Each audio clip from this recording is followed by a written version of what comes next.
चलिए आई वाह जवाब नहीं खे। अक्षतरपुर के पावन धरती पर भीम म्यूजिक के माध्यम से आज हमने चैत के कुछ प्रयास करते नहीं जा जकरा में हमने के शैलेंद्र भैया, अरविंद भैया, गुड्डू भैया, विकास भैया, तमाम इंस्ट्रूमेंटल पर बैठे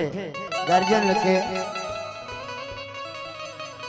और महारती लाल भैया जवाब ने के तोरो इतना जुगल जोड़ी तुम लेके आयल हीरोगा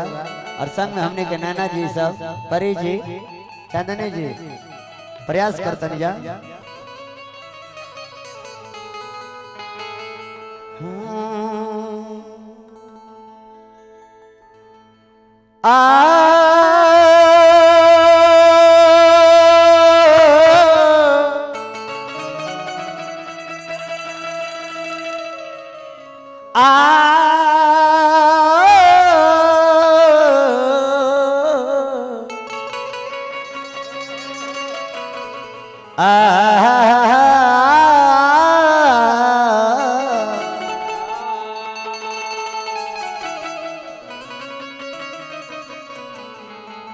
चैत के महीना ऐसा है ये भैया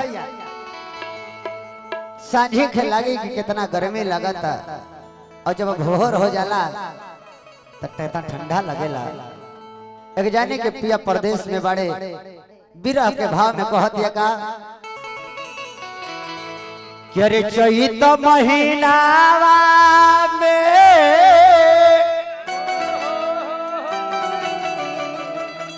आरे की गरमी के दिन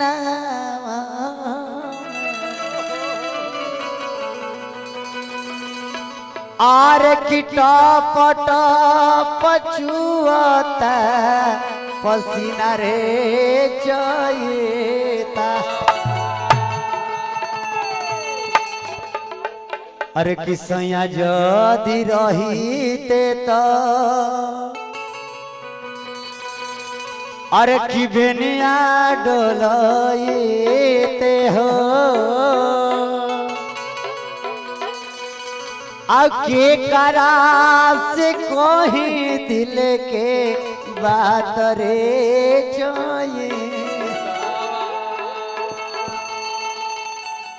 विरह में कहते औरतिया कि तू का ना करे हमरा यह चैत में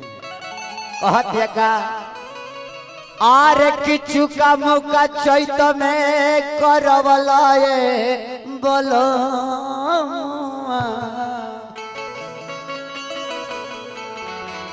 अरे कि उठ बैठ चैत में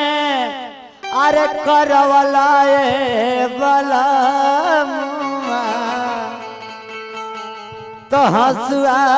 के बेटो धरवला ये बोला। भाव में कहे के हाँ गुड़ भैया अरे किचु का मुका चैत में करवला ये बलमुआ चुका मुका चैत में करवला ये बलमुआ बलमुआ बोले। अरे मत कहाँ भाव में लगे के हाँ अरे किचु का मुका चैत में अरे की करवला ये बलमुआ बलमुआ बलमुआ का तो हंसुआ के पेट धरवला ये बलमुआ ए हंसुआ के पेट धरवला ये बलमुआ ए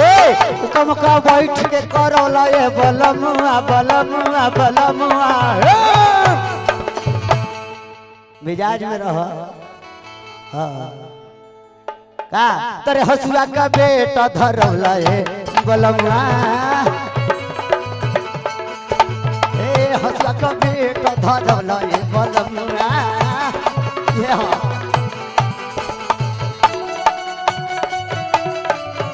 आय हाय जियत रहा हो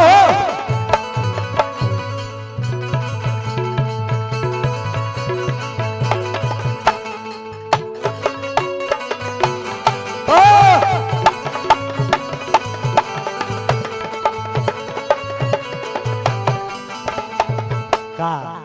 और कहते और तो क्या तू तो राजा रहता र कटनी के फेर में हम थक जात बानी तनिका हो देर में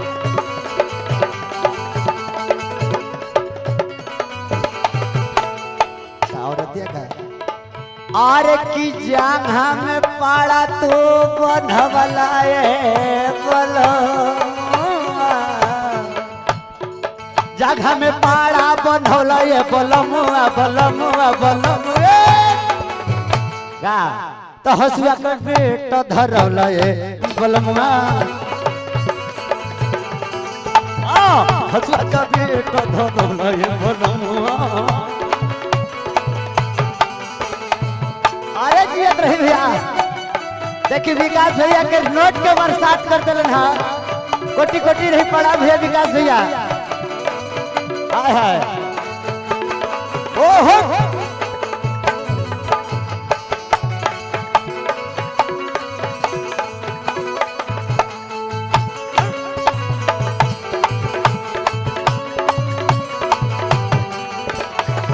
और ये कहते लास्ट में का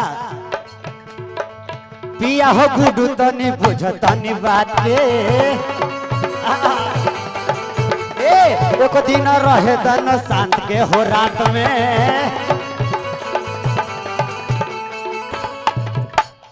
और लास्ट में कहेगा अरे पियावा विकास कतना खटवलाए बोलो अरविंद भैया हो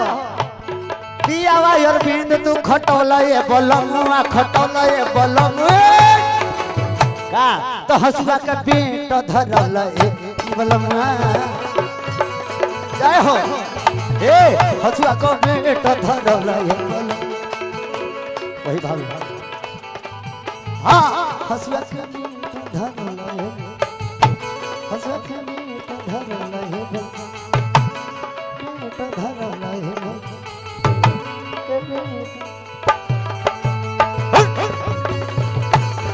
हाँ